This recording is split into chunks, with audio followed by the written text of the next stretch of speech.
Yes, Andhra Pradesh రాష్ట్రంలోనే జనాభా పరంగా కావచ్చు, విస్తీర్ణ పరంగా కావచ్చు, ఓటర్ల పరంగా కూడా అతిపెద్ద నియోజకవర్గమైనటువంటి చంద్రగిరి నియోజకవర్గానికి అతి పిన్న వయస్కులు అంటే 25 సంవత్సరాల వయసులోనే ఆ నియోజకవర్గ అధికార పార్టీ నుంచి కూడా ఎమ్మెల్యే అభ్యర్థిగా స్వయాన సీఎం జగన్మోహన్ రెడ్డి ప్రకటించినటువంటి అభ్యర్థి చెవిరెడ్డి భాస్కర్ రెడ్డి తనయుడు చెవిరెడ్డి మోహిత్ రెడ్డి. ప్రస్తుతం ఇప్పుడు ఆయన ఒక ఎంపీపీగా, అదేవిధంగా తుడా చైర్మన్గా కొనసాగుతున్నారు. నియోజకవర్గంలో ప్రజలతో ఎన్నికలు సమీపిస్తున్న వేళ ప్రతి ఇంటింటికి గడప గడపకి తిరుగుతూ కూడా ప్రజా సమస్యలపైన పోరాటం చేస్తూనే వారి సమస్యలను పరిష్కరించే దిశగా వెళ్తున్నారు. అసలు ఏ విధంగా ఉంది నియోజకవర్గంలో ఆయన తిరిగినటువంటి ప్రాంతాల్లో ప్రజల యొక్క పరిస్థితులు, అదేవిధంగా వాళ్ళు చెప్తున్నటువంటి మాటలు ఏ విధంగా ఉన్నాయి? మనతో పాటు చెవిరెడ్డి మోహిత్ రెడ్డి గారు ఉన్నారు. సార్ నమస్తే. నమస్తే సార్, కంగ్రాచులేషన్స్. చాలా తక్కువ ఏజ్లో 25 ఇయర్స్లో ఒక ఎమ్మెల్యే క్యాండిడేట్గా అది స్వయాన సీఎం గారే మోహిత్ అయితే చేయగలుగుతాడు అని చెప్పి నమ్మి మీ పేరుని ప్రకటించినటువంటి పరిస్థితిని ఏ విధంగా అనిపిస్తుంది? ఫస్ట్ ఆ ఫీల్ ఎలా ఉంది? చాలా ఆనందంగా ఉందన్న. సార్, మొట్టమొదట నాన్నగారు ఇప్పటికీ 2 సార్లు ఈ నియోజకవర్గానికి ప్రాతినిధ్యం వహించారు. 2 సార్లు ఎమ్మెల్యేగా ప్రాతినిధ్యం వహించాడు.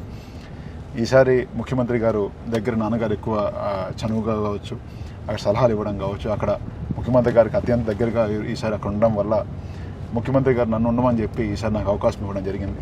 ఎప్పుడు ముఖ్యమంత్రి గారు రుణపడి ఉంటానని తెలియజేస్తున్నాను.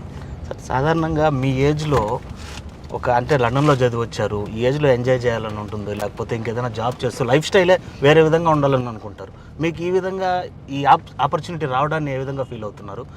ఆ లైఫ్ ఏమన్నా మిస్ అయిందని ఏమన్నా ఫీలింగ్ ఉంది?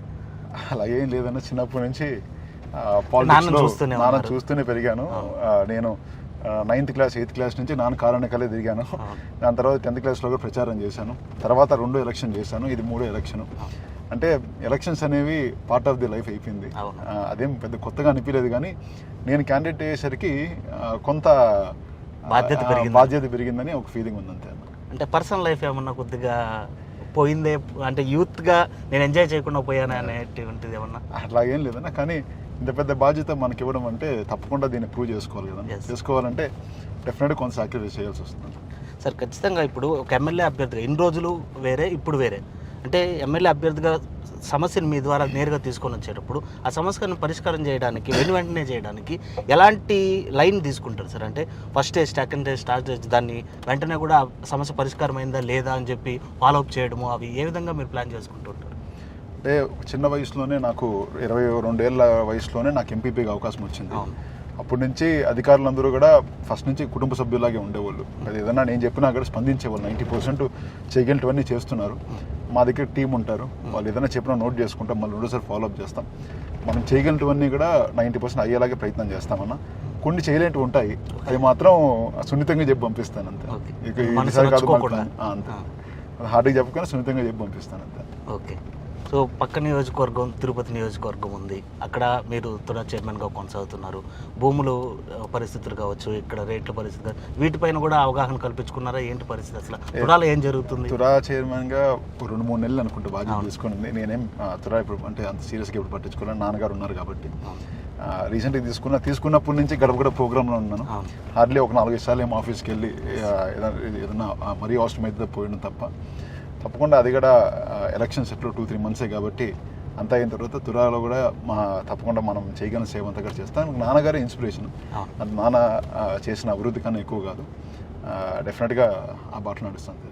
వాళ్ళ 10 ఏళ్లలో నాన్నగారు కూడా అనేక అభివృద్ధి కార్యక్రమాలు చేపట్టారు. ఇంకా నాన్న చేయకుండా మీ ద్వారా చేయించాల్సిన పరిస్థితి, అంటే ప్రజలు ఇంకా ఇవి నీడెడ్ అని చెప్పుకునే ప్రధానమైనటువంటి సమస్యలు ఏవైనా నియోజకవర్గ వారీగా 6 మండలాలు ఉన్నాయి, 6 మండలాల్లో ఒక్కొక్కటన్నా చెప్పగలుగుతారు? అంటే ఒక్కటన్నా అభివృద్ధి అనేది ఒకటి కాదంటే పర్టికులర్ ఇష్యూ అని ఉండదు. మనకి ఈరోజు రోడ్లు వేస్తాం, రోడ్లు అయినా కాలువలు వస్తాయి, కాలువలు అయిన తర్వాత మా ఊర్లో ఇంకో డెవలప్ పార్క్ వస్తుంది, పార్క్ అయిన తర్వాత ఏదైనా బిల్డింగ్ కావాలంటుంది, బిల్డింగ్ తర్వాత ఇంకోటి వస్తుంది. అంటే ఒకటి మాత్రం వస్తూ ఉంటుంది, లిమిటేషన్స్ ఉంటాయి. కానీ కొన్ని అయితే తప్పకుండా చెప్పగలుగుతా. అంటే కొన్ని ఇరిగేషన్ ప్రాజెక్ట్స్ వరకు అయితే చేద్దాం అనుకున్నాం, కానీ కొంత చేయలేకపోయాము ఇరిగేషన్స్ వరకు. అది కూడా తొందరలో ముఖ్యమంత్రి గారు కొన్ని ఆదేశించి ముందుకు వచ్చినా కూడా కొన్ని టెక్నికల్ ఇష్యూస్ వల్ల వెనక్కిపోయింది.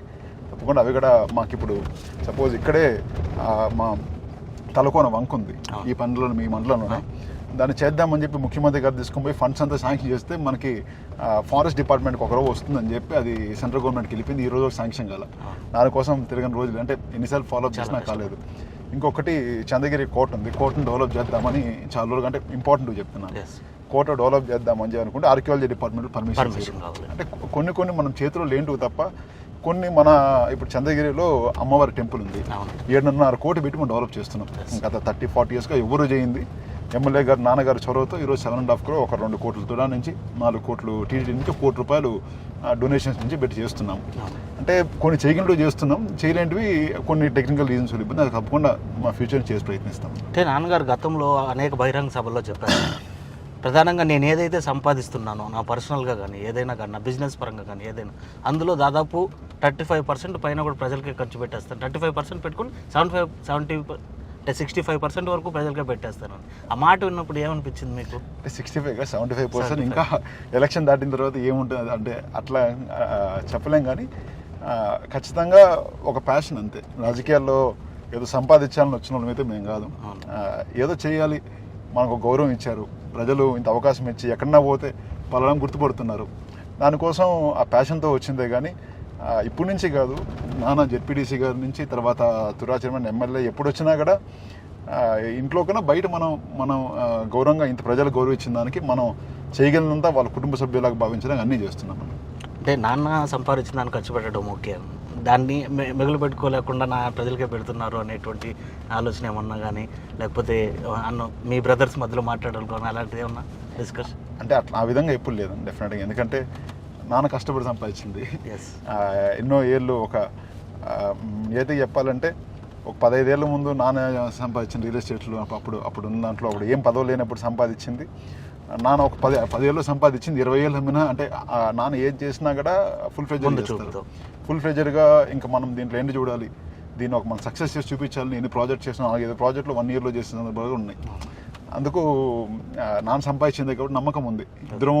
నేను తమ్ముడు ఇద్దరం కొంత మేము చేసుకున్న నమ్మకం మా మీద ఉంది. ఉన్నప్పుడు ఖర్చు పెడతాం కదా, అంటే ఇంకోసారి అన్ని పోయినా కూడా మళ్ళీ ఫస్ట్ నుంచి స్టార్ట్ చేయగలుగుతాం నమ్మకం ఉన్నప్పుడు ఖర్చు పెట్టడానికి అదేం భయం ఏమి ఉండదు. సో ఎన్నికలు దగ్గరకు వస్తున్నాయి, సో జగన్ గారి దగ్గర చెవిరెడ్డి అవసరం ఉంది అని చెప్పి ఆయన పిలిపించుకుంటున్నటువంటి పరిస్థితి.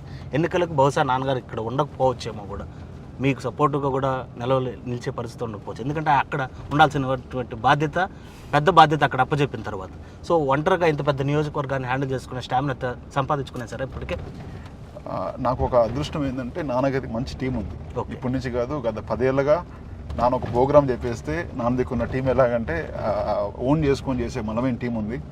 వాళ్ళందరూ నన్ను కూడా ఒక బిడ్డలాగా, లేకపోతే నేను కూడా చిన్నప్పటి నుంచి వాళ్ళు కలిసి నన్ను ఎత్తుకోపించిన కూడా చాలా మంది ఉన్నారు దాంట్లో.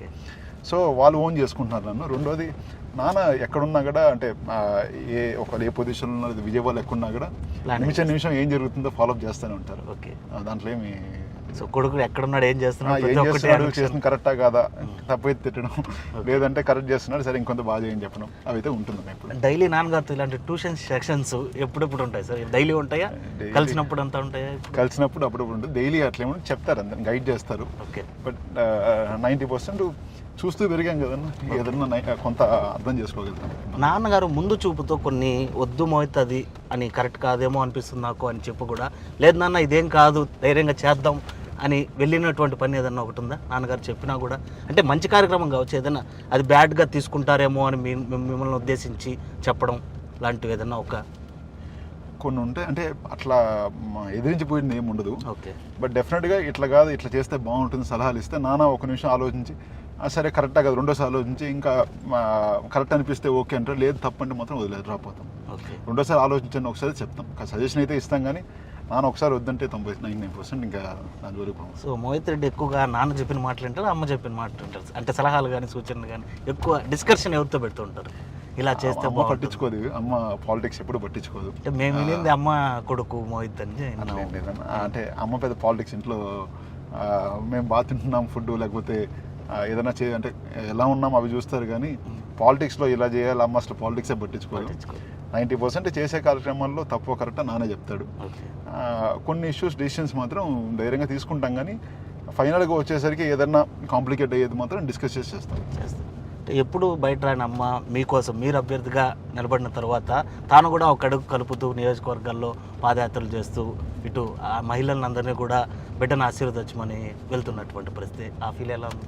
చాలా ఆనందంగా ఉంది. 2019లో 14 కూడా అమ్మ నాన్న కోసం తిరిగారన్న. అంటే ఎలక్షన్స్ టైంలో ఒక 6 months 8 months తిరుగుతారు. నార్మల్ టైమ్స్లో అందరూ ఉన్నాం కదన్నా, ఇంట్లో అందరూ ఉన్నా కూడా బాగుండదు.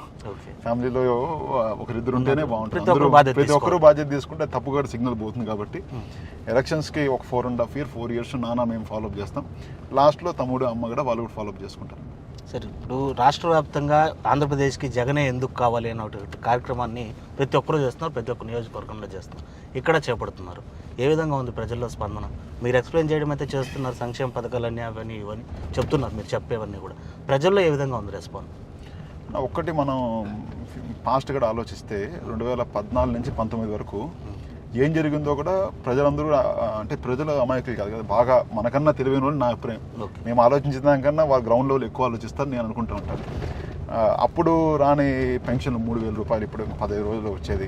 అప్పుడు రాని అమ్మ ఒడి, అప్పుడు రాని సంక్షేమ పథకాలు, అప్పుడు చేయని ఎన్నో వందల రోడ్లు, ఇవన్నీ చూస్తే వాళ్ళు నన్ను వెళ్ళి ఆశీర్వదిస్తున్నారు. నువ్వు ధైర్యంగా ఉన్నానా, మీకేముంది గెలుస్తారు, నువ్వు ధైర్యంగా ఉండని చెప్పి వాళ్ళు నాకు చెప్తున్నారు. ఇంకా నేను చెప్పాల్సిన పోయి మమ్మల్ని ఆశీర్వదించిన అమ్మ చెప్పడం పోయి నువ్వు ధైర్యంగా నువ్వు ఖచ్చితంగా గెలుస్తామని చెప్పి ఆ స్పందన వస్తూ ఉంటే ముఖ్యమంత్రి గారు నాన్నగారు చేసిన దానికి నేను బ్లెస్డ్ అనుకుంటా అంతే.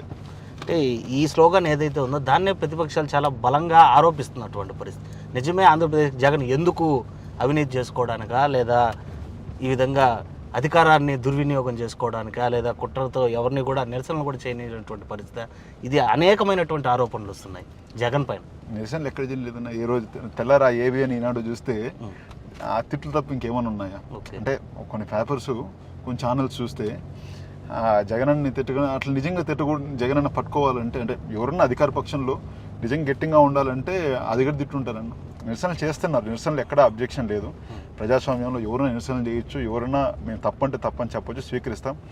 కానీ కొంత పదజాలం అయితే జాగ్రత్తగా వాడాలి. వాళ్ళు కూడా ఎట్లా పడితే అట్లా వ్యక్తిగతంగా పోవడం జగనన్న మీద కొన్ని ఏమంటూ మాట్లాడడం అయితే మాకు బాధ అనిపిస్తుంది.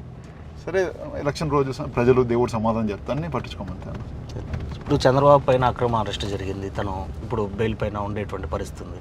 సో ఆ అరెస్ట్ నేపథ్యం ఏదైనా ప్లస్ పాయింట్ అయిందా, మైనస్ పాయింట్ అయిందా నియోజకవర్గంలో కానీ రాష్ట్రానికి కానీ? మీరేమని భావిస్తున్నారు? నాకంత ప్లస్ మైనస్ కూడా తెలియదని, నాకు అంత ఐడియా లేదు. కానీ చట్టం దాని పని చేసుకొని పోతుంది కదా. మనకేం మనం ఇప్పుడు జగన్ ఆ రోజు అరెస్ట్ అయినప్పుడు కూడా చాలా మాట్లాడినారు. ఇప్పుడు కూడా చట్టం దాని పని చేసుకొని పోతుంది. అంటే కక్ష సాధింపు చర్య అంటున్నారు కదా దాన్ని. జగన్ అరెస్ట్ అయినా అప్పుడు కక్ష సాధింపు చర్య కదా. ఓకే, ఇదైతే అది కూడా కక్ష. సో ఇంకా చంద్రగిరి నియోజకవర్గ ఎన్నికలు అంటే రాష్ట్ర వ్యాప్తంగా ఎన్నికలతో పాటు అతి దగ్గరలోనే ఉండేటువంటి పరిస్థితి. అన్ని నియోజకవర్గంలో అన్ని మండలాలు కంప్లీట్ అయిపోయాయి. ఇంటింటికి ఒక మండలం ఉంది. బట్ మోస్ట్లీ అంటే ఇప్పుడు కాదన్నా ఇప్పుడు లాస్ట్ ఒక 1.5 year కాదు, నా 2018-17 ఎండింగ్లో నేను సింగపూర్ నుంచి వచ్చాను మాస్టర్స్ కంప్లీట్ చేసుకొని. వచ్చిన రోజు నుంచి ఈ రోజు వరకు సుమారు మధ్యలో ఒక 1 year మాస్టర్స్కి వెళ్ళడం తప్ప ఈ రోజు వరకు జనాల్లోనే పూర్తిగా ఉన్నాను. 90% పూర్తిగానే ఉన్నాను. ఆ రోజు 2018లో ఇంటింటి గడప అన్ని మండలాలు తిరగడం కావచ్చు. ఎలక్షన్స్ అయిన తర్వాత మా ఎంపీటీలు సర్పంచుల కోసం మళ్ళీ ఇల్లు పోవడం కావచ్చు, తర్వాత కరోనా సమయంలో పోవడం కావచ్చు, తర్వాత వరదల్లో పోవడం కావచ్చు. అంటే కంటిన్యూ అయిపోయాయి. మాకు అదేం కొంత సపరేట్గా వచ్చినట్టు ఏం లేదు. ఇప్పుడు కొత్తగా నన్ను అభ్యర్థి కూడా ఎవరు చూడడం లేదు. అంటే రోజు కలిసేలాగే ఉన్నాం కదా, రోజు మన మనిషి. ఇంకా అంటే సపరేట్ ఆ ఫీలింగ్ ఎవరికి లేదు, నా లీడర్లకి లేదు, క్యాడర్కి లేదు. రోజు మనం మాట్లాడుతున్న రోజు ఫాలోఅప్ చేస్తున్నాము. అది సింపుల్గానే ఉందన్న. కొత్త ఫీలింగ్ ఏం నాకైతే అనిపించలేదు. సో ఇప్పుడు మీ ఎమ్మెల్యే అభ్యర్థిగా మిమ్మల్ని అయితే మాత్రం ఎవరు ఇంతవరకు ప్రతిపక్షాలు కూడా ఎవరు ఆరోపించిన పరిస్థితులు అయితే లేవు. అయితే నాన్నగారి పైన అనేక ఆరోపణలు ఉన్నాయి. అంటే కొడుకును గెలిపించడానికి దొంగోట్లను యాడ్ చేస్తున్నారు అనేసి. ఇందులో ఏమాత్రం నిజం ఉందంటారు? వాళ్ళే ఆలోచించాలి ఒకసారి ఆ మాట అనేది. నన్ను ఎప్పుడు స్పందించలే మేము కూడా. ఇప్పుడు ఈరోజు చెప్పాలనుకుంటున్నాం, 2019లో 2,90,000 ఓట్లు ఉన్నాయి చంద్రగిరి కాన్స్టిట్యున్సీలో. 2,90,000 ఓట్లు 2019లో ఉన్నాయి ఎలక్షన్స్లో. అది టీడీపీ గవర్నమెంట్లో ఇచ్చిన ఓటర్ లిస్ట్. ఈ రోజు లాస్ట్ ఒక 6 monthsకి 2,92,000 వచ్చాయి. ఒక 2,000 ఓట్లు యాడ్ చేసి ఎవరేం సాధిస్తారన్న ఈ 4.5 సంవత్సరంలో? ఎందుకంటే యాడ్ చేయాలంటే కొన్ని వేల ఓట్లు యాడ్ చేస్తారు మామూలుగా. మేము 4.5 సంవత్సరం ఓటర్ లిస్టే పట్టించుకోవాలి. అంటే జనరల్గా ఎవరి పాటికి వాళ్ళు ఎవరన్నా ట్రాన్స్ఫర్లు వచ్చి వాళ్ళు ఓట్లు పెట్టుకుంటారు, కానీ సపరేట్గా ఎవరు ఓట్లు యాడ్ చేసే ప్రయత్నం చేయరు. లాస్ట్ 6 monthsలో ఖచ్చితంగా ఎలక్షన్స్ దగ్గర వచ్చేసరికి మనం ఎవరైతే 18 ఏళ్ళు 19 ఏళ్ళు దాటుతారో వాళ్ళే 30,000 మంది 32,000 మంది యూత్ ఉన్నారు చంద్రగిరి కాన్స్టిట్యున్సీలో. అందరూ మా ఆలోచన ఒక 70% 60% మాకు వేస్తారు అని చెప్పి మాకు నమ్మకం ఉంటుంది. సరే ఒక 16,000-17,000 ఓట్లు మేము నమోదు చేయించాం. నమోదు చేస్తే అందులో ఒక 80-90% యాక్సెప్ట్ టెక్నికల్ రీజన్ మిగతా రిజెక్ట్ అయ్యాయి. దాంట్లో తప్పేముంది ఇప్పుడు అవే దానివన్నీ లిస్ట్ వాళ్ళ దగ్గర ఉంది. కొత్తగా వాళ్ళు ఏం చేసిన ఆ లిస్టు అది ఓపెన్ లిస్టు. ఆ లిస్ట్ చూసి ఎవరు ఉన్నారు ఎవరు లేరు ఏం సంగతి వాళ్ళు చూసి చెప్పొచ్చు. ఏదో జరిగిపోతుంది ఏదో ఇప్పుడు మొన్న నాకు అక్కడ ఉండే ఆఫీసర్స్ పంపించారు ఒక డేటా ఒకటి కావాల్సంగానే ఇప్పుడు ఫామ్ 8s ఉంటాయి. అంటే కొన్ని చిన్న చేంజెస్ ఏమన్నా ఉంటే దాంట్లో ఫామ్ 8స్లో పెడతారు. ఫామ్ 8స్లో మనిషి ఫోటో తీసి ఒక వస్తువు ఫోటో పెట్టడము వాళ్ళ అద్దాలు పెట్టడం అవన్నీ మొన్న పెడుతున్నారు. మేము నిజంగా మా మీద మాకు చెడ్డ అంటే నెగిటివ్ రావడానికి మేము పెట్టుకుంటామా? అవన్నీ మాకు పకడ్బందీగా చేస్తాం లేకపోతే పకడ్బందీ ఏం కాదు కానీ చెప్తున్నమాట. మేము అద్దాలు బీరువాలు పెట్టుకొని రేపు ఓట్లకి రాణిస్తారు. అన్ని బూతుల్లోనూ వాళ్ళ ఏజెంట్లు మా ఏజెంట్లు ఉంటారు. రేపు అట్లా మేము అన్ని పెట్టుకుంటే ఖచ్చితంగా మేము అబ్జెక్ట్ చేస్తాం వాళ్ళు అబ్జెక్ట్ చేస్తారు. దాన్ని చూపించి ఆరోపణలు చేస్తున్నా సరే వాళ్ళ విజ్ఞతకి వదిలేయాలంటే బూత్ల సంఖ్య కూడా పెంచేశారు 70 వరకు పెంచేశారు. అంటే ఒక్కటి మీకు చంద్రగిరి నేపథ్యం ఒకసారి మళ్ళీ చెప్పాలంటే 2014లోనే ఒక 7-8 బూతుల్లో నాన్నగారికి 0 వచ్చాయి. 900-800 ఓట్స్ పోల్ అయితే ఒక 1-2-0-1 అట్లా వచ్చాయి ఓట్లు. అంటే కళ్ళు మూసుకొని వయసు ఎవడో ఒక 100 మంది కొడితే దానిలో 4-5 మంది అయినా తెలియకుండా కొడతారు కదా. ఒక 20-30 ఓట్లు మినిమం రావాలి 900 ఓట్లలో. 0-1 వచ్చాయంటే అది ఏం జరిగిందో మీకే తెలుసు. 2019లో అదే విధంగా చేస్తే మేము పోరాడితే ఒక 6 ఈసీ నుంచి ఆదేశాలు వచ్చి 6 పోలింగ్ స్టేషన్స్లో మొత్తము క్యాన్సిల్ చేసి మళ్ళీ రీపోలింగ్ చేశారు. ఎక్కడైనా చంద్రగిరి రీపోలింగ్ చేశారు. ఇప్పుడు ఆ బూతులు మేము రిక్వెస్ట్ చేసాం ఎస్సీలు ఓట్లు మేజర్గా ఎస్సీలు ఎస్టీలు ఓట్లు ఎన్నికంటే చేస్తున్నారు అక్కడ సపరేట్గా బూత్ పెట్టని చెప్పాం. దాని సరే డివైడ్ చేసి ఎస్సీలకు సపరేట్గా బూత్ పెట్టారు. ఎస్సీలకు సపరేట్గా బూత్ పెడితే ఎందుకు బాధపడుతుందో అర్థం కాదు. ఇప్పుడు వాళ్ళు ఎవరు ఓట్లు వాళ్ళకు ఉంటాయి, వాళ్ళ ఓట్లు వాళ్ళ ఊర్లో వేసుకుంటారు అంటున్నాం. బూత్ మాత్రం చేంజ్ అవుతుంది. బూత్ ఒక బూత్ ఉండేది 2 బూత్లు అవుతుంది. 2 బూత్లు అయితే ఇబ్బంది ఏముంది? ఇప్పుడు 10 బూత్లు ఒక చోటుకు వచ్చి ఏదో చేసుకుంటామంటే బాధపడాలి. ఒక బూత్ 2 బూత్లు 3 బూత్లు అయితే అందరూ ఓట్లు వేసుకుంటారు అంతే కదా. మాక్సిమం పోలింగ్ కోసమే కదా ఎవరైనా అందరూ ప్రజాస్వామ్యంలో పోలింగ్ చేసుకోవడం ముఖ్యం. అది దాన్ని చేసుకోవడానికి మనం ఏదో చేస్తే మనము రిప్రజెంటేషన్ ఇస్తే దాన్ని కూడా ఆరోపిస్తాం అంటే వాళ్ళ ఇష్టం అండి. మీ పక్క నియోజకవర్గం తిరుపతిలో మీలాంటి యువనాయకుడే భూమన అభినయ్ రెడ్డి గారిని కూడా సీట్ కన్ఫర్మ్ చేసినటువంటి పరిస్థితి.